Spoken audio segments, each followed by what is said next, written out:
Hey everybody, welcome back. Still in week 2, now moving on to module number 4, and let me take you through a quick video called Igniting Social Media, and I'm going to talk to you guys about what we're about to do. So we're going to look at building your audiences, starting to create content, how we use keywords for things like your Facebook Lives, your announcements, your strategy call posts. We're going to move through all the major social media content that you're going to be able to create, and I'm going to make it so simple that you'll never have to think about what content to create. And I'm going to show you the exact move that I use where I can take one piece of content and turn it into almost 10 pieces of content in the matter of just minutes. So guys, I'm going to show you how to do this, essentially unlimited content without having to think of what to do ever again. So let's get into this, guys. Igniting social media. Let's go. All right, so here's what we're going to cover, guys. This is just a quick overview video of what we're about to do. I don't want to spend too much time on this explaining everything. I'd just rather show you guys what to do. But let me give you a reference point of where we're headed. Under this video, you are going to see a whole bunch of action items. Now, remember back in week 1, when I said that Kajabi will only show so many action items per page. So make sure when you get to the bottom of these action items, if it seems like there's some missing, make sure you click on the View All button. And then on the right-hand side, right down the bottom, you're going to see a tiny little arrow. Make sure you keep clicking across until you can access all these action items, okay? So here's what we'll cover. Let's firstly look at the overview of the social media strategies. This is how we're going to get clients. As you guys know, we already have worked on the sales portion. We've done the script, future value deck. You've set up your proposal. We are ready to start creating content and booking in strategy calls. Then we're going to look at something called the wall of defense. And I want to show you how being anti-fragile is going to be your very best friend if you want to dominate social media. Then, like I said below, I'll give you guys a list of all the action items, videos for each strategy. I'm just going to show you what to do instead of explaining it all. By now, you should really understand that it's just a system, and consistency right now is going to be our best friend. So let's get going. So let's look at something very important, your wall of defense, before we get into actually creating content. So wall of defense. Remember anti-fragile? This is when it really counts. Social media is full of negative people that will go out of their way to shame you. If you try and help some people, those people will love you, while others will shame you. So what? Get over it quickly. So this is my roundabout way of saying, when you start using social media, some people are going to love you and some people are going to hate you.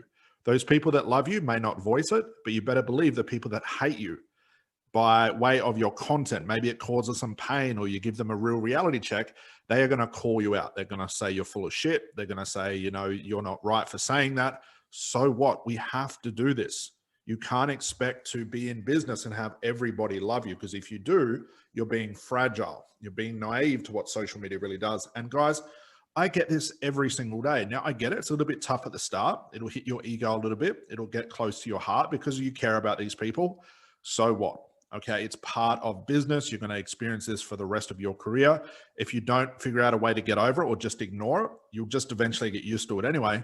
But if you don't ignore it, it's going to pull you into a very dark hole and it's going to be very hard to get out of. Okay, so if someone gives you something negative, okay, and they're not telling the truth, that's just them being an asshole. So what? Get over it. Okay, so your content will cause pain and offer outside thinking. That's the whole point of it. We have to polarize your audience.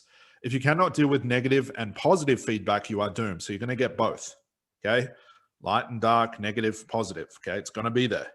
So if you expect to stay high-fiving and fluffy, that's what I call it, like high-fiving and fluffy content, like the world is awesome, to get over your, create the best life, you've just got to breathe, everything's fine, just imagine you've got your business already, just imagine that you're helping your clients, that sort of shit doesn't fly. Okay, so if you expect to stay high-fiving and fluffy and expect everybody to love you, social media is not the place for you.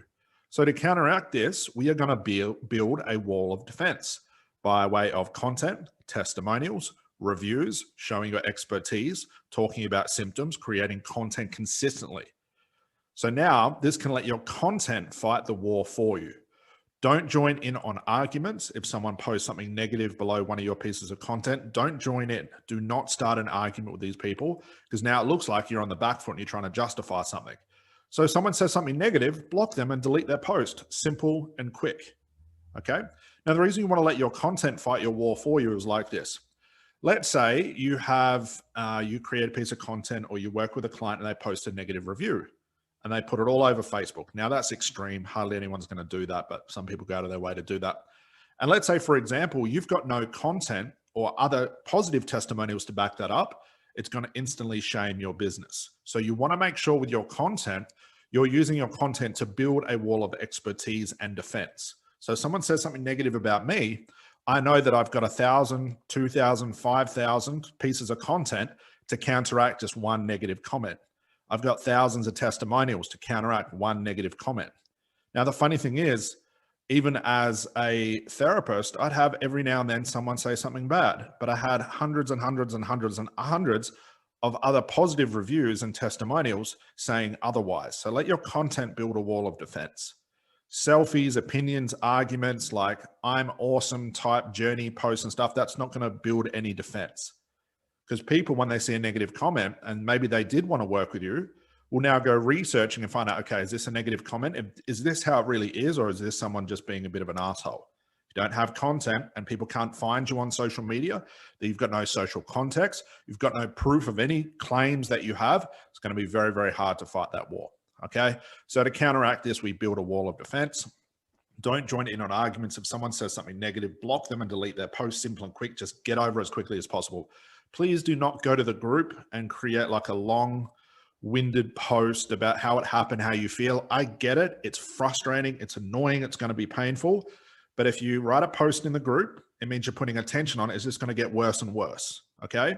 Just delete it and get over it. Move on with your day. Trust me, it will be the best thing you do in your business and creating. You're teaching yourself to get over these things. So like I said, selfies, opinions, arguments, I'm awesome, my journey type posts will never build a wall of defense.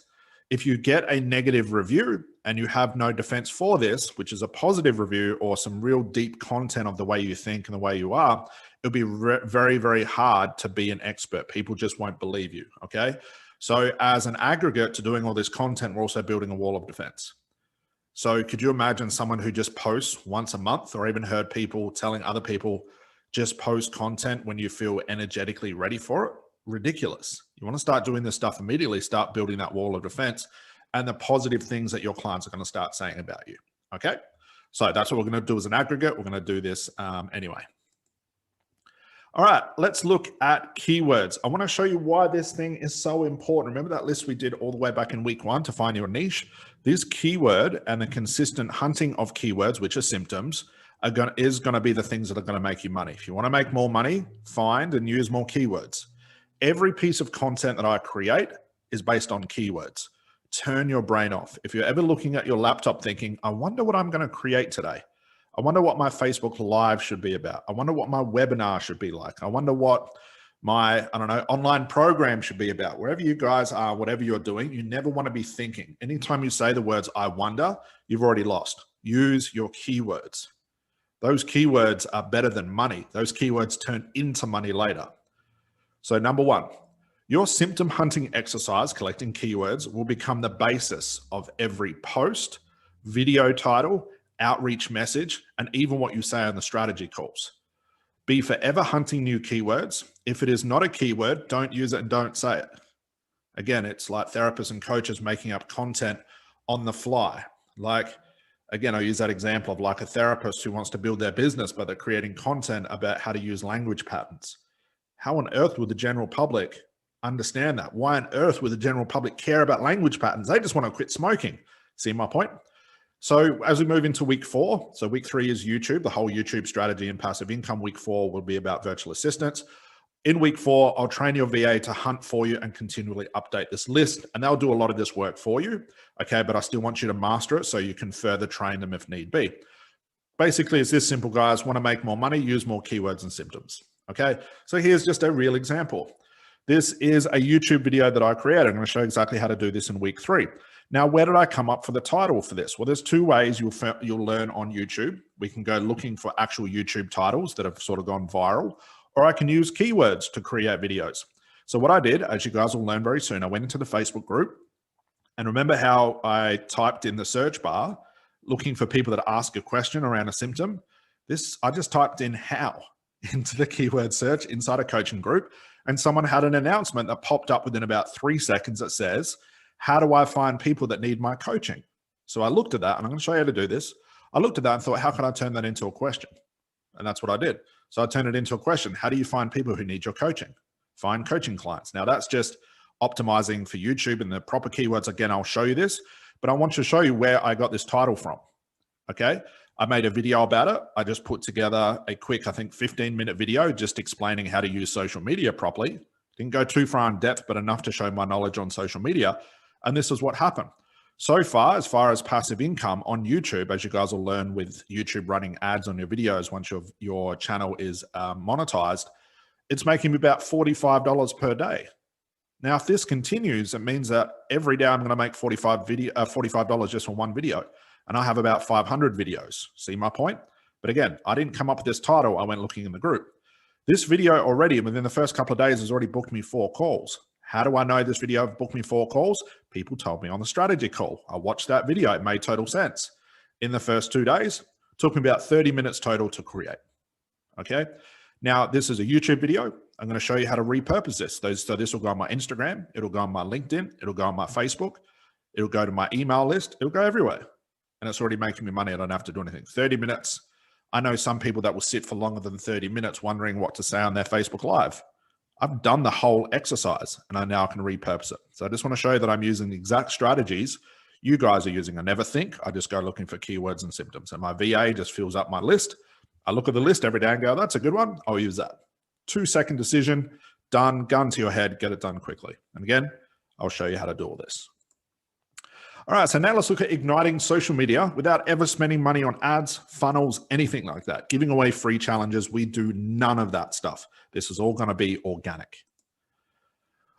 All right, so I'm going to show you how to build your audiences on all your social media platforms. Okay, there'll be action items for this, but I just want to run you through the overview here because sometimes this gets a little bit confusing. So I'll give you an overview here, give you a reference point, and then there'll be action items where I'll go and do each one of these exercises for you, and I'll show you exactly what buttons to push and where to go. So this is what I call stealing audiences on social media.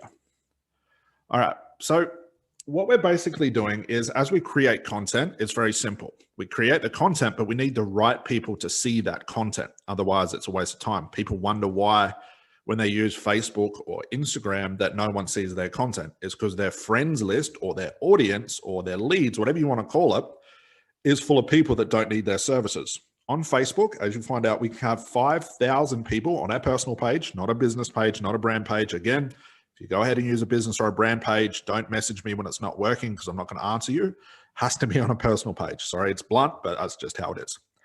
All right. So what I'm going to do on my personal Facebook page is I have 5,000 people that I can fill up. Now, it's not full of my friends and family. It's 5,000 coaches and therapists because that's my niche. For you guys, it could be 5,000 people who suffer from PTSD, 5,000 mothers who want to lose weight. See my point? So when I create content, Facebook will alert to a certain extent those 5,000 people. Very simple. Okay, that's the mechanism of it. So we are going to go into Facebook groups like we've already done a couple of times already. Now, as we go ahead and do this, we're going to just go into these Facebook groups to steal audiences from those Facebook groups because those Facebook groups are full of people who are not getting the right advice. It's like they're going to a Facebook group, like say an anxiety Facebook group, asking for help with their anxiety, but other people with anxiety are giving their opinions. That's not going to help at all. Okay, we're going to pull them out of the group. Now, you might be thinking, well, Scott, hang on. If I go to an anxiety group, shouldn't I post content in the group? Shouldn't I ask questions in the group? No, no, no, no, no. Please remember this, guys. Do not post in groups. Do not ask questions. Do not answer people's questions. Do not interact with anybody because 9 times out of 10, you'll get kicked out of the group because the admin will think you're selling something. Now, what's really funny is these admins pull these people into a group offering help, but if you go in and try and help, they say you're trying to sell something and it gets really, really messy. Now, 1 out of 10 times you can get away with it. There are some Facebook groups that you might be able to post content and they might not worry about it. But in my experience, I get kicked out of groups all the time, even if I just say like, oh, this is awesome. How have you thought about this strategy as well? Instant kicked out. Okay, so I'm here to tell you, do not post in groups because you'll lose massive opportunities to steal those people out of those groups.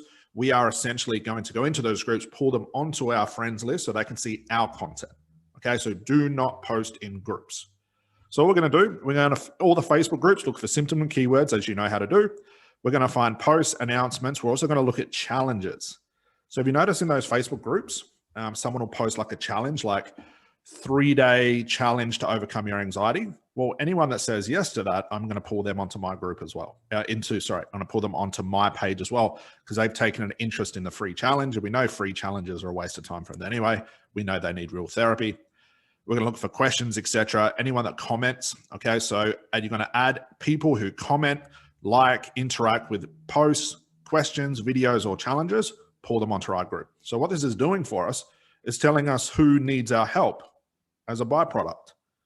Okay, it's a very indirect way of saying, hey, I need help with my anxiety. I'm just going to like and share this group, this post, or I'm going to join this challenge. Can I need help? I'm going to pull them out of the group and onto my page. So we can do that in Facebook groups. I'm also going to teach you guys to add cookies. This is a Facebook advertising hack. So if you ever wonder why, every now and then you'll see a Facebook ad show up based on something you've researched on Google. This is how a Facebook ad finds audiences. It goes through the cookies. It looks at all your activity across all your social media on Google, and it shows you the ads. That's one cool thing about Facebook ads. That's the mechanism we have, but you've got to pay for that. So I'm going to show you how to do it for free. So what we're going to do is we're going to go to gurus and experts websites on Google. We're going to click through all the pages on that website. We're going to keep the website open. We're going to interact with it. And then what's going to happen, it happens very quickly. You're going to start to notice social media ads showing you ads based on what you looked at on Google. Very, very cool. So we're going to look through the comments and add people who comment. So as an example, I did this exercise this morning. We have a car insurance company here in Australia. I don't know if it's worldwide. It's called Yui. So I did this to make sure that the cookies were still active. I went on to Yui, and again, I'll show you how to do this, guys. I went on to Yui, the website, spent about 15 minutes, clicked on all the pages, just pretended like I was reading it. Went back to Facebook. Within about 3 minutes, what did I see? A Facebook ad for Yui. And it had a bunch of comments like, can you send me prices? This is really cool. Have you got any other advice for this car insurance? Blah, blah, blah. Now, if I was selling car insurance, what would I do? I'd add all those people and pull them onto my page. Okay, I'm doing the same thing a Facebook ad does, but I'm not going to pay for it. So we're going to do this on the Tony Robbins thing. Any of the gurus that you guys follow, I'm limited in the gurus because I don't follow any of them, but you see my point. I can't allow Facebook to show up on Instagram. It'll show up on Facebook, it'll show up on LinkedIn, and I'm just going to start adding those people. So a very cool trick we're going to do. Okay, I'm also going to go directly to Facebook Facebook business pages, sorry. I'm going to look up the gurus. I'm going to steal their audiences, show you how to do this.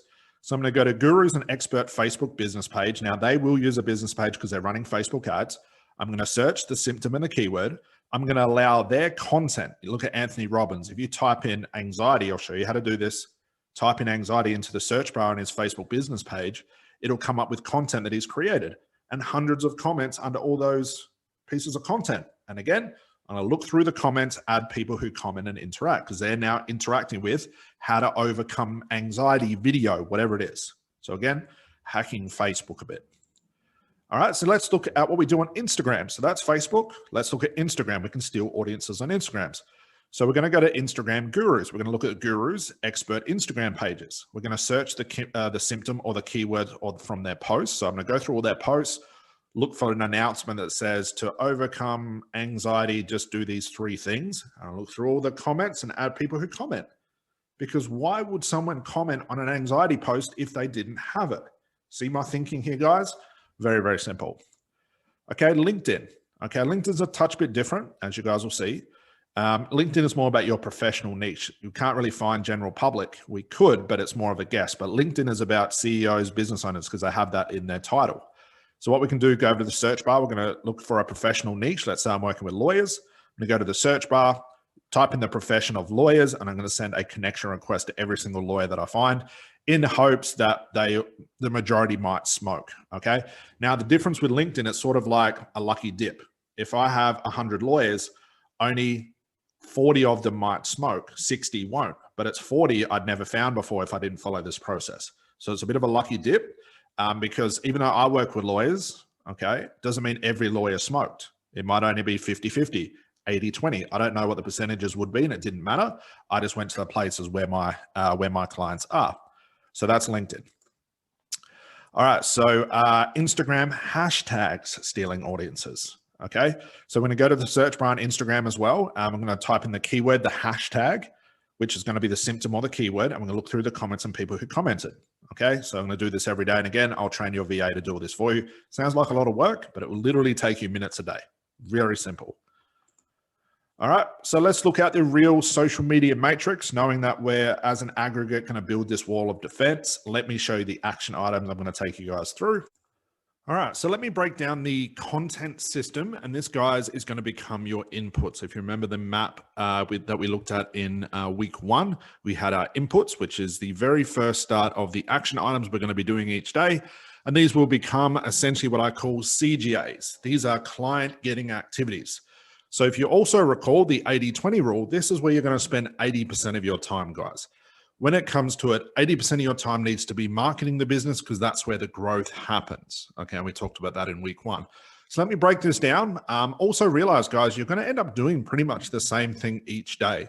Now, further on in the program, I'll introduce you to the asymmetry, which is the tracking, which means that we can essentially track what's working in your business as far as the content, and we can almost dismiss the things that are not working, but that comes later. Right at the start, we are going to throw some spaghetti at the wall. We're actually going to throw a lot of spaghetti at the wall because we need to see what sticks. And then later on, I'll show you how to track all this stuff. So it might seem right at the start, you are doing so much work.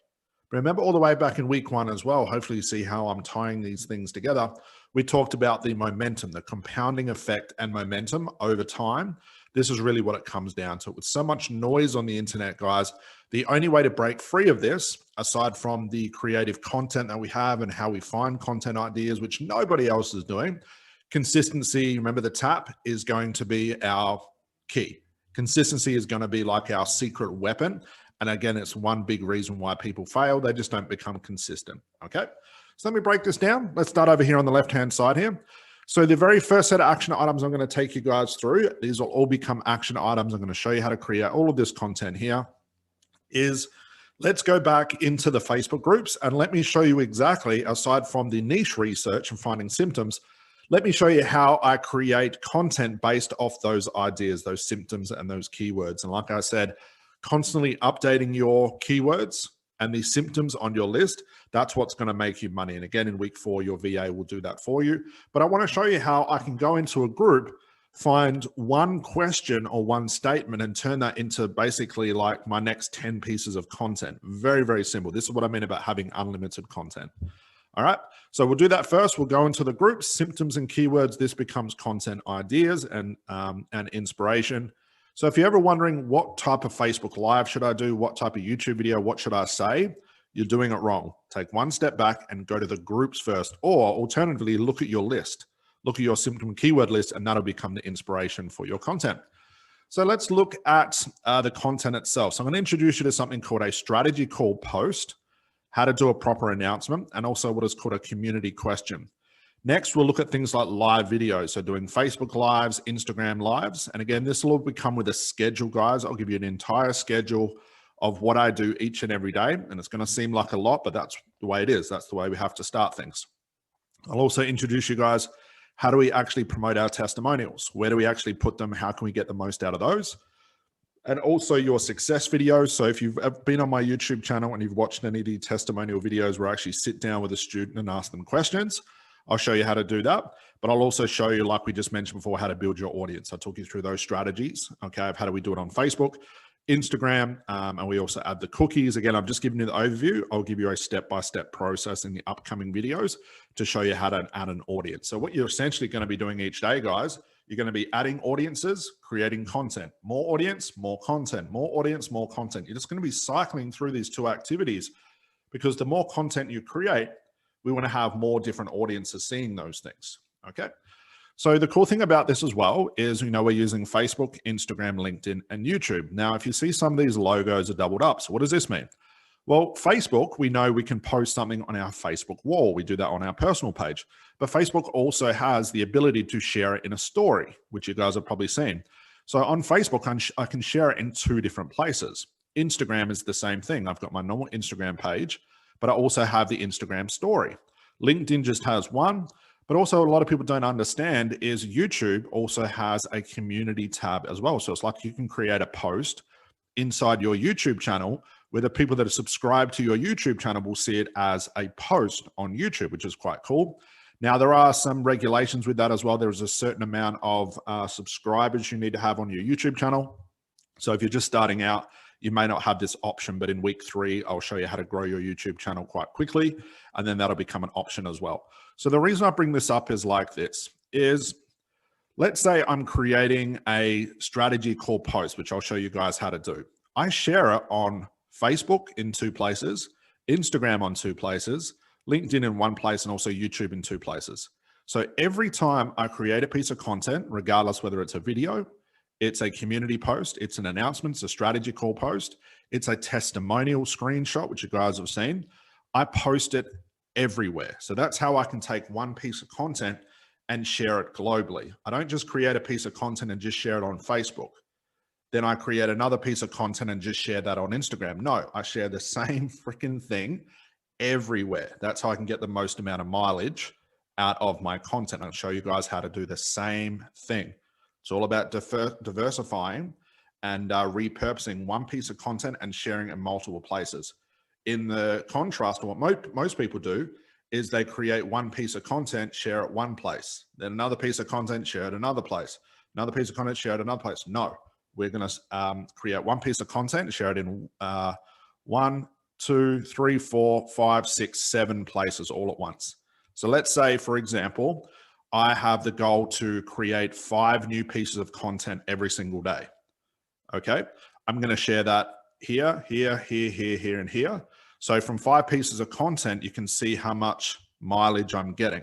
Okay, so it's like I'm sharing like 5 times 2 times 2 times 1 times 2. I'm getting a lot of mileage out of that piece of content. That's how we can almost show like you're everywhere at once. Okay, so from there, I'm also going to introduce you to one of the big catalysts here is how do we take this content, how do we start conversations with people? Remember all the way back at the start of this week, I talked about sending a screenshot to people that are asking questions in groups and starting a personal conversation with them. Well, this is what's known as organic outreach or direct outreach, okay? So there's essentially 2 ways you can run your hypnosis or coaching business, guys. Number 1 is, well, there's actually 3. I'll give you the first one, which is the one we don't want to do, is to get certified and sit back and wait for people to find you. That doesn't work, so we don't do that. The second version is to create content, put it in some places, then wait for people to come and find you. Hear the theme there, wait for people to come and find you. What we're going to do is create multiple pieces of content everywhere with consistency every single day, and we are going to go looking for the right client. We are going to start the conversations. We are going to make the first move. Now, how do we know what clients to speak to? I already showed you an example of that. It's the exact way that we find the symptoms and keywords. So we're going to take screenshots, which I'll show you how to do, of their questions. We're going to personally message them. We're going to add them to our audience as well so they can see our content. And we're going to send them a message with their questions, say, hey, has someone answered this for you? And I'm going to show you guys how to start a conversation. So you're going to have multiple conversations per day. Like yesterday, I think I was juggling about 7 different conversations. From that, 5 have already booked calls in one day. And all I've done is exactly what I'm teaching you guys to do. And what's funny is I didn't even have a lot of time to create enough content yesterday because I'm busy re-recording this program and doing the updates, but it doesn't matter because I can repurpose old content that I created 2 weeks ago. So I have endless content. But the whole idea here is you're going to build your audience, create content, start conversations. So you're going to be juggling 3 things per day. From there, everything we do, guys, every goal here is all pointing towards a strategy call. We're not sending them to a free download. We're not sending them to a sales page. We're not sending them anywhere else. I want you to get them on the phone, guys, because it's the easiest conversion. That's why I give you the script, the future value deck, and also the proposal if needed. And your goal is just to cycle through this entire system every single day. This becomes your 80% of your day. It becomes your client getting activities. And this is where you're going to put your focus and your consistency. Remember the tap? We're going to put that tap full bore, put it on full blast. And this is what you're going to be doing each day. And like I said, in week 4, I'm going to show your virtual assistant how to do this part for you, how to collect the information. And all you'll need to do is just take the information they collect and just either make a video out of it or an announcement. So you'll still do the legwork here, but you can allow them to do the rest of this stuff, to send out the organic outreach messages, to start conversations with the people, to find the right audience. So they're going to take about 60 to 70% of the workload off your shoulders, and they're going to do it for you. And we're going to pay them about $5 an hour, which is stupidly cheap, but it's so powerful because imagine you pay a virtual assistant $5 an hour and they start booking you clients that are worth $1,500, who you've had a conversation with, have seen your content and are ready to buy. That's what I'm talking about. That's how we get massive ROI on the amount of work that we put in. But right at the start, I want you guys to learn how to do it so you can control all the systems, so you can further train your virtual assistant. You can get more out of the entire system, the inputs, process and output system, and everything in between. Control is really important here. All right, guys.